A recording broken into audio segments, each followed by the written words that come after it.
Phillis Wheatley, a voice forged in captivity, the enslaved girl who made an empire.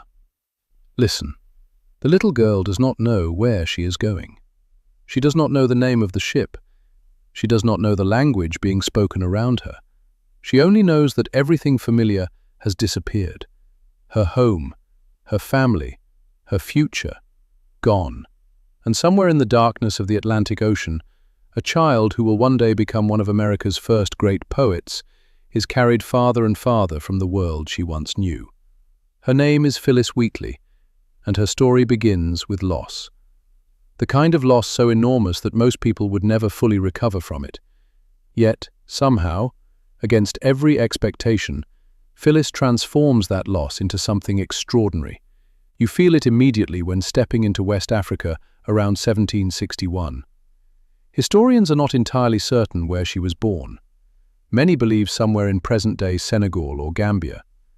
What we do know is that she is very young, perhaps 7 years old, perhaps 8, still a child. Then comes the kidnapping, the violence, the separation, the nightmare that consumed millions of lives during the Atlantic slave trade. You can almost feel the terror. A child suddenly surrounded by strangers. A child unable to understand why her world has shattered. Then, the ship. The vessel carrying her across the ocean bears a name that history remembers. The Phillis. And that is how she received the name that survives through history. Not from her parents, from the ship that stole her from them. That detail alone feels heartbreaking. Imagine carrying the name of your captivity for the rest of your life. Yet, that is exactly what happens. In 1761, the ship arrives in Boston. There, a wealthy family purchases the young girl, the Wheatley family. And suddenly her life takes a path almost no one could have predicted. Because something unusual happens. The Wheatleys notice her intelligence. Not eventually, almost immediately. You can picture it. A young girl absorbing language at astonishing speed. Learning words, learning ideas, learning the strange new world around her faster than anyone expects. And instead of treating education as dangerous, as many enslavers did, the Wheatleys encourage it. That doesn't make slavery kind. Nothing can. But it creates a contradiction at the center of Phillis's life. She is enslaved, yet educated, owned, yet intellectually celebrated, praised for her talent, yet denied her freedom. The contradictions never disappear, and they follow her throughout her entire life. You see her learning to read English, then mastering it, then devouring literature, history, religion, poetry. Most children would struggle with such a challenge. Phillis thrives. By age 12, people begin realizing something remarkable is happening. She is not merely learning, she is creating. Words become her weapon, not swords, not politics, poetry.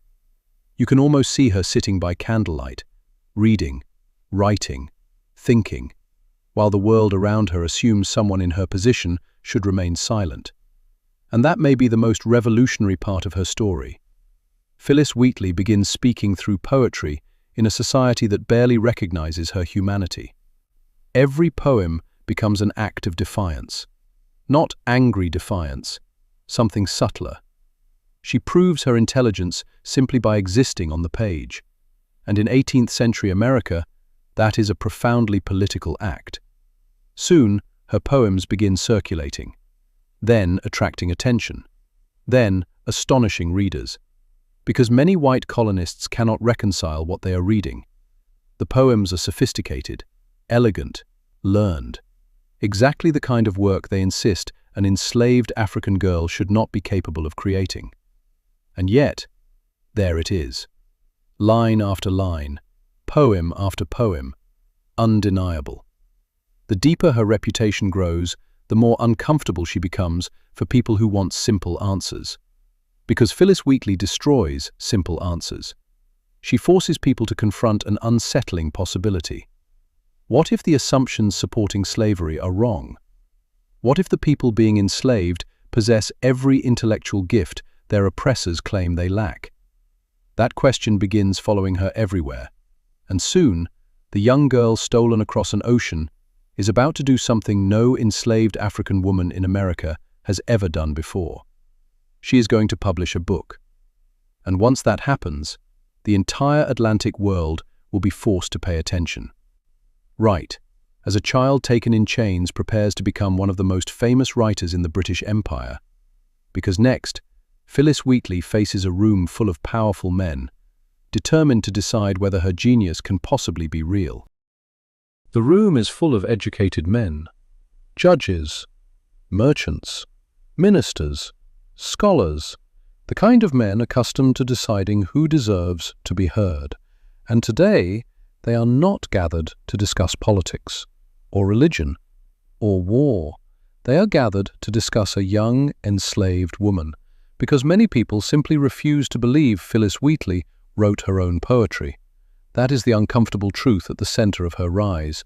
Her talent is so extraordinary that some readers decide it must be impossible, not because the poems are poor, because they are too good. You can almost feel the prejudice hiding beneath the skepticism. An enslaved African girl could not possibly write this. At least, that is what many people want to believe.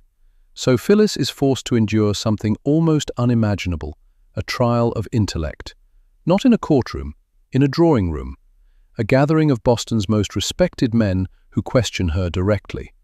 You can picture the scene, a young black woman, still enslaved, still legally property, standing before powerful white men who demand proof of her own intelligence. The burden placed upon her is enormous. No mistakes, no hesitation, no weakness. Because if she fails, many people will use that failure to reinforce every prejudice they already hold. And Phillis knows it, yet she remains calm. Answer after answer, question after question. The men leave, convinced. They sign a statement declaring that the poems truly belong to her. Think about how extraordinary and humiliating that is. Most writers simply publish books. Phillis must first prove she is capable of being a writer.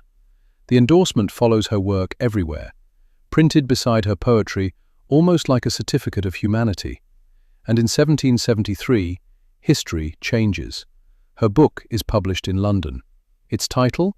Poems on Various Subjects, Religious and Moral. With that publication, Phillis becomes the first African-American woman to publish a book. The first. A woman kidnapped as a child, sold into slavery, transported across an ocean, now holding a place in literary history. The achievement echoes throughout the British Empire. You can almost feel the astonishment. Readers in England, readers in America, readers across the Atlantic world, all encountering the same reality. An enslaved African woman writing poetry sophisticated enough to stand beside many celebrated authors of her era. Suddenly, her words reach places she never could. And among those readers are some of the most powerful figures alive, including George Washington.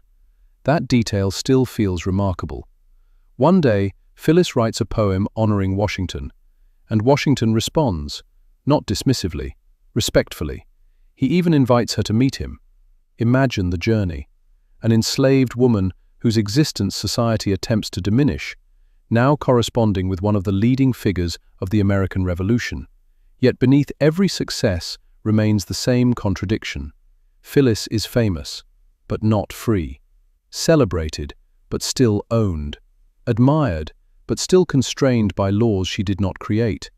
The contradiction grows heavier with time, especially as revolutionary rhetoric begins filling the colonies. Freedom, liberty, natural rights. The words are everywhere.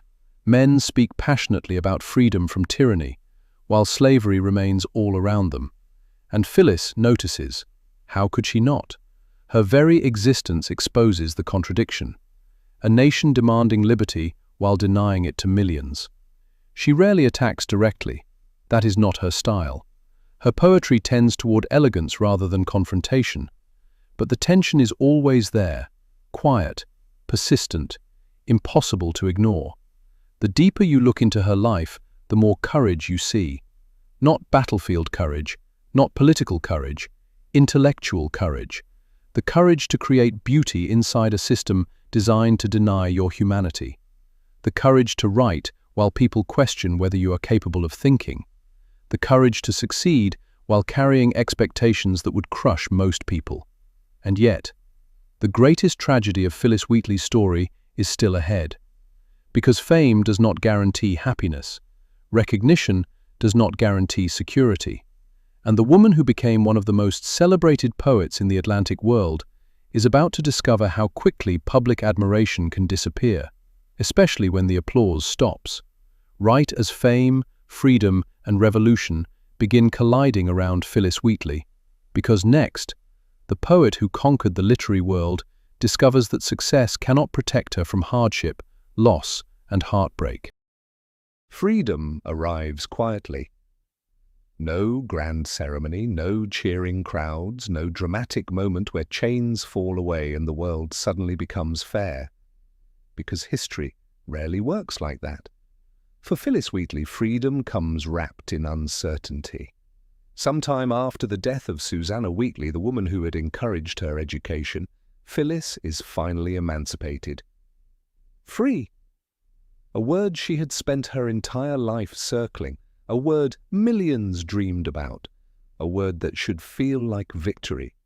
And yet, freedom alone cannot erase hardship. That is one of the cruelest truths in Phillis's story, because people often imagine freedom as the ending. For Phillis, it is the beginning of an entirely new struggle. You can almost feel the atmosphere changing around her. The literary sensation, the celebrated poet, the woman praised in newspapers and drawing rooms, now finds herself trying to survive in a world that admires her talent far more than it supports her life. Fame proves surprisingly fragile, especially for a black woman in revolutionary America. The audiences that once celebrated her begin shrinking. The patrons who once opened doors become harder to find. The attention drifts elsewhere, history moves on, and suddenly Phillis faces a challenge more difficult than proving her genius. Paying the bills. That sounds ordinary, but sometimes ordinary struggles are the most devastating. You can picture her trying to continue writing, trying to publish, trying to build a future. Yet the opportunities remain painfully limited, because talent does not erase prejudice. Not in the 1770s, not in the 1780s, perhaps not even now. Then comes love, or at least the hope of it. Phillis marries John Peters. At first, the future appears promising. Peters is ambitious, educated, confident, a free black man determined to build success in a society constantly trying to prevent it. You can understand why Phillis might have been drawn to him, both of them dreamers, both fighting against enormous barriers, both trying to build lives larger than the limits imposed upon them. But dreams can become heavy, especially when reality keeps refusing to cooperate. Financial problems arrive, then deepen, then become overwhelming. Jobs disappear, business ventures fail, debts grow. The young poet who once corresponded with famous leaders now struggles simply to survive. The contrast feels heartbreaking. Imagine publishing a groundbreaking book. Imagine becoming internationally famous, then finding yourself unable to secure basic stability. That is where Phillis Wheatley's story begins turning from triumph toward tragedy. You can feel the exhaustion settling over her. Children arrive, and then loss arrives too. One of history's quiet cruelties is how often it records great achievements while barely acknowledging private grief. Several of Phillis's children die young. The pain must have been unimaginable. Yet history leaves us only fragments, hints, shadows, enough to understand the heartbreak, not enough to fully measure it. Still, she keeps writing. That matters, even when audiences shrink, even when money disappears, even when life becomes harder than anyone expected. She keeps returning to words, because words built her world. Words carried her across oceans she never chose to cross. Words introduced her to readers she would never meet. Words gave her a voice in a society determined to deny her one. And perhaps words remain the only thing she truly owns. Yet by the early 1780s, the struggle becomes overwhelming. The American Revolution has ended. A new nation is being born. But Phillis Wheatley finds herself standing outside many of the promises being celebrated. Liberty, opportunity, equality. The words sound beautiful, the reality feels more complicated. You can almost see her in those final years, still intelligent, still gifted, still carrying the same extraordinary mind that astonished the Atlantic world, but now burdened by poverty, loss, illness. The applause has faded, the headlines have faded, the literary sensation has become a woman simply trying to survive another day. And then, in 1784, her story ends. She is only 31 years old. 31. Pause for a moment and think about that. One of the most important literary pioneers in American history, one of the most remarkable voices of the 18th century, gone before her 32nd birthday. There is something deeply unfair about it, a woman who overcame kidnapping, slavery, prejudice, and impossible expectations, only to be defeated by poverty and circumstance. Yet even that is not the end, because some voices become stronger after death, and Phillis Wheatley's voice is one of them. The little girl stolen from Africa, the enslaved child who learned a new language, the poet who forced an empire to acknowledge her brilliance. She survives in classrooms, in libraries, in poems, in every writer who was told their voice did not matter, because Phillis proved something extraordinary. That genius can emerge from the most brutal conditions imaginable, that talent cannot be chained forever, and that sometimes the most powerful act of resistance is simply refusing to remain silent. So we leave her here, not as a victim, not only as a survivor, but as a poet, a voice forged in captivity that became impossible for the world to ignore. If this story stayed with you, if you felt the courage required to create beauty in a world determined to deny it, don't stop here. There are more women like Phillis, women whose greatest weapon was neither crown nor sword, but a voice powerful enough to outlive centuries, stay dangerous, stay loud, and never let them hold the pen.